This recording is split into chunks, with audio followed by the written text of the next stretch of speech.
দেশে চলমান নানা ইস্যুতে জাতীয় ঐক্যের ডাক দেবেন প্রধান উপদেষ্টা ডক্টর মোহাম্মদ ইউনূস। এ লক্ষ্যে তিনি সব রাজনৈতিক দল, ছাত্র সংগঠন ও ধর্মীয় সম্প্রদায়ের নেতাদের সঙ্গে বৈঠক করবেন।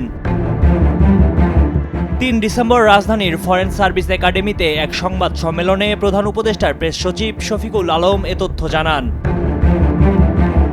শফিকুল আলম জানান, জাতীয় ঐক্য ডাকের লক্ষ্যে ছাত্রনেতাদের সঙ্গে বসার পর প্রধান উপদেষ্টা বুধবার প্রধান রাজনৈতিক দলগুলোর নেতাদের সঙ্গে সংলাপ করবেন। এরপর বৃহস্পতিবার ধর্মীয় নেতাদের সঙ্গে সংলাপ করবেন।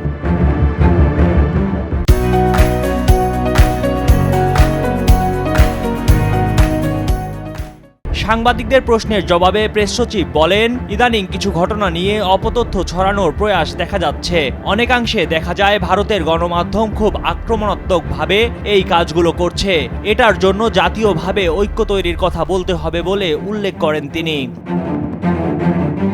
প্রেস সচিব বলেন, জাতীয় ঐক্য এখানে খুব জরুরি, কারণ দেশ নিয়ে এক ধরনের অপতথ্য ছড়ানো হচ্ছে। এখানে দেশের সুনামের একটা প্রশ্ন আছে। সবাই মিলে সবাই ঐক্যবদ্ধভাবে এই অপতথ্যের বিরুদ্ধে প্রচারাভিযানে নামতে হবে।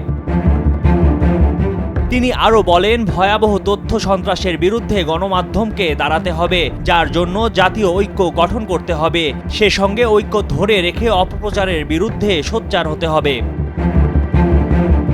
শফিকুল আলম বলেন, প্রধান উপদেষ্টা সবার সঙ্গে সংলাপের আহ্বান করেছেন। তিনি তাদের সঙ্গে বসবেন। বৈঠকের উদ্দেশ্য জাতীয় ঐক্য। তিনি জাতীয় ঐক্যের ডাক দেবেন।